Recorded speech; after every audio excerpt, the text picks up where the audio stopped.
Estamos aqui para mais um podcast do Espaço Ciência e dessa vez com o fisioterapeuta Guilherme Lira, uma das nossas referências da fisioterapia traumato-ortopédica e esportiva, para falar um pouquinho sobre esse tema aí muito atual e falar do contexto da fisioterapia traumato-ortopédica e esportiva nos dias atuais. Professor Guilherme Lira, fisioterapeuta, queria que você falasse um pouquinho de você, seu nome, seu currículo. O Guilherme é fundador da Clínica Cinemática, também uma das grandes referências no tratamento desses pacientes aqui. Falar um pouco sobre a nossa área, né? Também nosso currículo, elas se entrelaçam dentro da nossa história, dentro da fisioterapia. A fisioterapia esportiva ela é uma paixão, desde que eu entrei na faculdade, primeiramente falando sobre isso, aonde, quando a gente foi conhecendo um pouco mais a possibilidade de trabalhar com atletas, com esporte, o praticante de atividade física, a gente foi se encantando com esse mundo. É um leque onde ele se abrange muito dentro da fisioterapia. É uma das áreas que ela toma como referência, principalmente por existir mídias com atletas de alto impacto. Então, a gente acabou tendo um pouco de aptidão. Então, nesses 14 anos de formado, a gente teve uma ideologia dentro aqui de Alagoas de montar e mostrar para a sociedade o que era a fisioterapia esportiva de fato. E a gente teve a ideia de criar a cinemática, que nada mais é do que um conceito da física dentro do entendimento do movimento humano. Então, esse nome cinemática ele também pauta para o que a gente acaba trabalhando, que é o movimento humano, né? O que a gente vai restaurar para as práticas esportivas. A gente acabou tendo algumas capacitações, né, voltadas nessa área, como a SONAF, que é a Sociedade Nacional de Fisioterapia Esportiva, ao qual eu faço parte, a qual eu trago como grandes referências dentro da fisioterapia brasileira, que, para o nosso entendimento, para quem não tem esse conhecimento, a fisioterapia esportiva brasileira ela é referência para o mundo. Tá? É uma das que mais geram ciência para que a gente possa estar implementando dentro das nossas práticas clínicas. E me fala aí, hoje na cinemática e na sua atuação profissional, o que mais aparece de problemas nessa área de pacientes? São aqueles atletas ou aqueles que estão ingressando nas corridas, nos esportes? A gente vê aí que a população hoje compreende a importância da atividade física e principalmente do exercício físico, né, do esporte, e está incorporando isso na sua vida. Então a gente vê hoje praticantes de esportes nas diferentes faixas etárias, né? E também vemos muita coisa sendo feita errada, causando lesão, etc. O que mais aparece hoje? É aquele atleta ou é aquele amador que está iniciando e não tem uma assessoria, não tem um acompanhamento e está tendo lesões por aí? O que hoje mais aparece na cinemática para vocês atenderem? Essa temática também é bem interessante, porque quando a gente fala hoje, a prática esportiva ela se tornou basicamente por duas vertentes.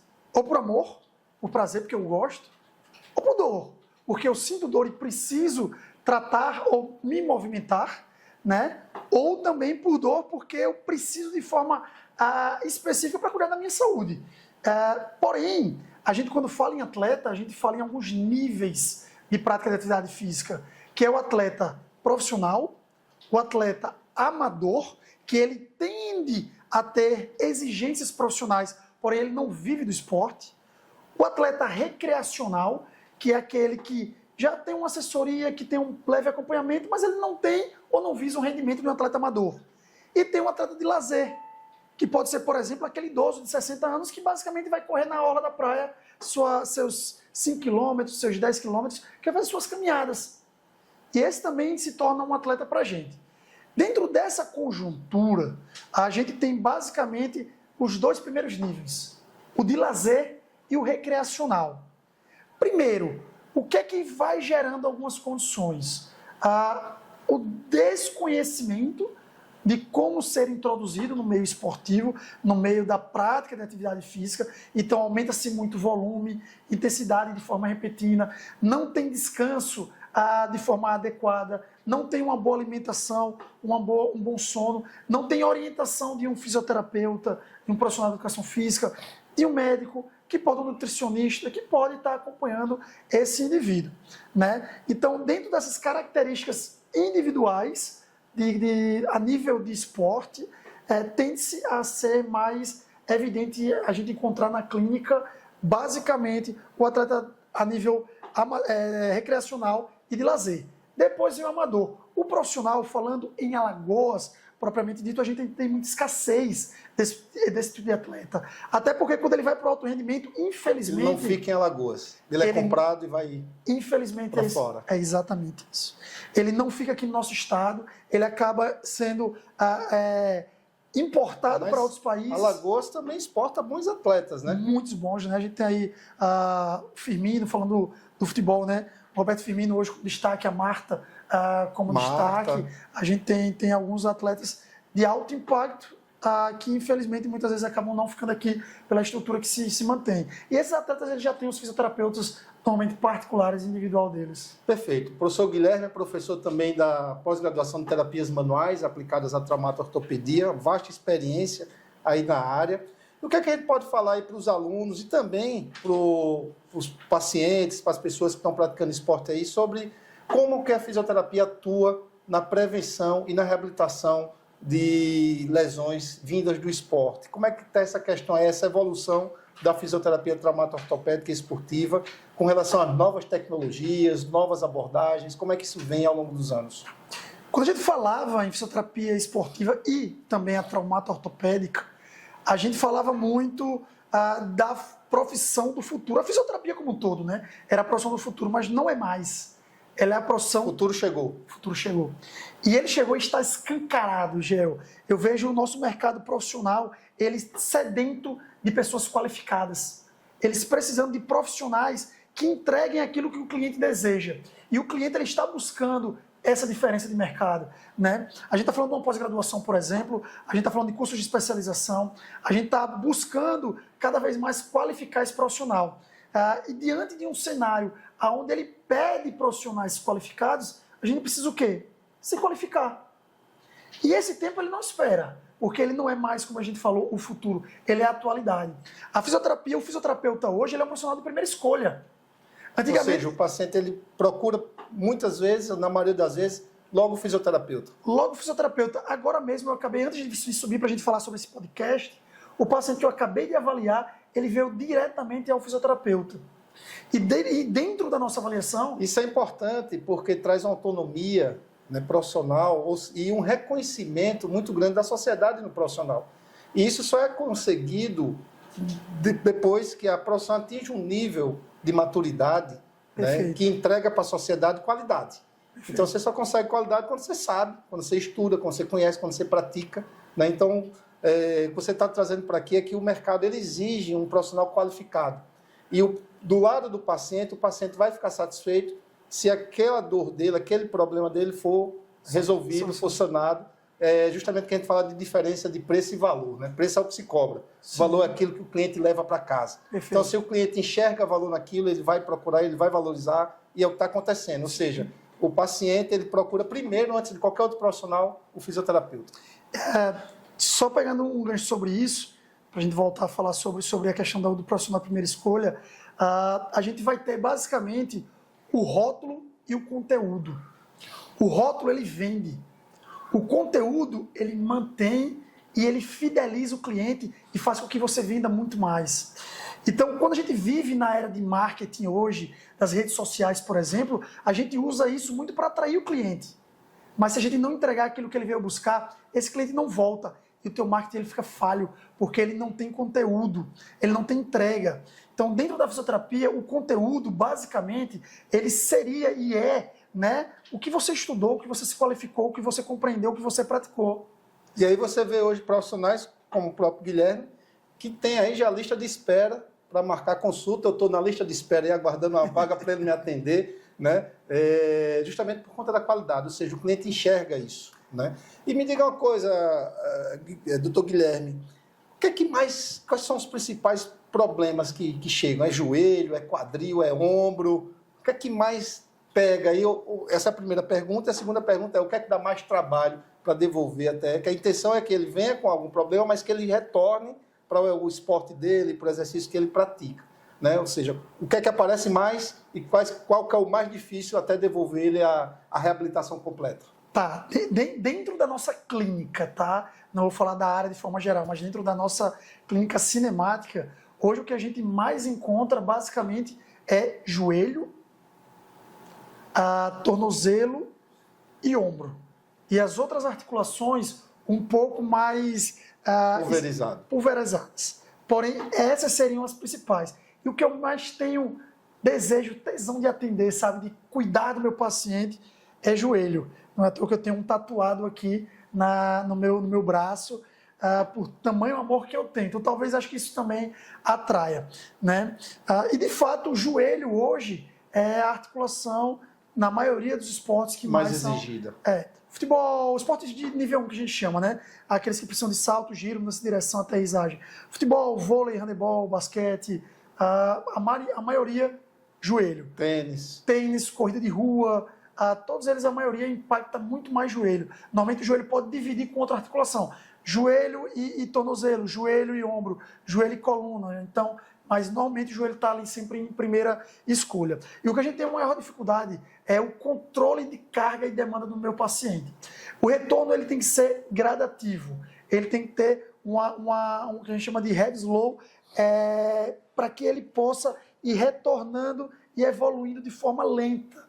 Então, quando você erra a dosagem de treinamento ou de devolução para o esporte, ele pode... retarda mais até ele... Ou é recidivas. Ficar bom por completo. Isso, ele pode ter recidivas, ele pode ter lesões associadas, e isso gera... A gente precisa ter um bom gerenciamento e controle da lesão, desde quando a gente atende esse paciente pela primeira vez até quando a gente vai devolver, que é o return to play, né? Esse return to play tem que ser muito bem desenhado pelo fisioterapeuta. Então, e falando em reabilitação de joelho, o que deve aparecer mais, o que é? Lesão de menisco, lesão de ligamento? Ou aí as duas coisas aparecem muito? Elas variam muito. Normalmente, a gente vai ter das partes cirúrgicas, a gente vai ter basicamente as lesões de ligamento cruzado anterior, que é uma das mais comuns, principalmente no futebol, falando do futebol em si, né? A gente vai ter as lesões de estruturas meniscais, são as mais comuns. Falando de, sem ter bandeiras vermelhas, que são as red flags, a gente vai ter basicamente as tendinopatias, que é muito comum, ou, enfim, síndrome da bandeira tibial, tendinopatia da pata de ganso, tendinopatia patelar, síndrome da dor patelar, não sei se eu citei, enfim, são algumas das lesões mais comuns que a gente acaba atendendo. E o processo de tratamento consiste basicamente em quê? Quais são as etapas? A cinesioterapia, exercício, carga, como é que é o processo de evolução desde a fase aguda, subaguda, até devolvê-lo para a sua atividade? Primeiro ponto, Gê, eu acho que o fisioterapeuta, o grande diferencial é ter uma boa avaliação. Avaliar bem quer dizer tratar bem. Então, quando eu sei aquilo que eu vou, de fato, atingir como foco e objetivo com o meu paciente, eu tenho uma tendência de aumentar uma melhora do prognóstico do tratamento de lesão dele. Porém, quando eu avalio mal, o meu tratamento ele vai falhar. Então, eu preciso compreender primeiro isso. Então, tudo começa no processo de avaliação, na anamnese e na avaliação física. Perfeito. Controles funcionais, e a partir daí você vai fazer sua intervenção. Eu trabalho muito com a cinesioterapia, terapia baseada em exercício. Lógico que vai entrar eletroterapia, terapias manuais, enfim, bandagens, outros artefatos que são nossas caixinhas de ferramenta, onde a gente vai escolher... Tratamentos adjuvantes, eles estão ali para somar. Para somar, Mas o principal tratamento é a cinesioterapia. Para mim, o movimento ele tem que ser essencial, até porque o nosso corpo foi feito para se movimentar. Né? Quando eu sento numa cadeira, eu estou agachando. Quando eu levanto numa cadeira, eu estou voltando no agachamento. Quando eu sento num vaso sanitário, eu estou agachando. Quando eu entro e saio do carro, eu estou agachando. Né? Quando eu entro em casa, eu preciso subir um step, que seria o degrau. Né? Então, subo a escada. Tudo isso tem que ser treinado para executar movimentos básicos. E por que não na parte esportiva também, na prática de atividade física? Lógico, repito, um laser, uma tercaterapia, um ultrassom, uma corrente russa, elas podem entrar como coadjuvante. Uma terapia manual, Mulligan, Maitland, Kauterborn, tudo isso pode entrar como um fator adicional ao tratamento. Mas se não tem cinésio, ele praticamente não resolve o problema do meu paciente. Perfeito. Nós estamos chegando ao final do nosso podcast aqui do Espaço Ciência, falando com o Dr. Guilherme Lira, na área da fisioterapia traumato-ortopédica e esportiva. E eu tenho duas últimas perguntas para você. O que é que você tem a dizer para aquele aluno que está terminando a faculdade ou aquela pessoa que já está trabalhando, já terminou a faculdade e quer entrar na área da fisioterapia traumato-ortopédica, esportiva? E qual a sua dica para aquelas pessoas, aí, o público em geral, que quer começar seu esporte ou que já está fazendo esporte e quer prevenir lesão? Na sua primeira pergunta, eu vou usar 2 palavras para o estudante que está para se formar e que ele precisa entender e compreender o caminho que ele vai seguir.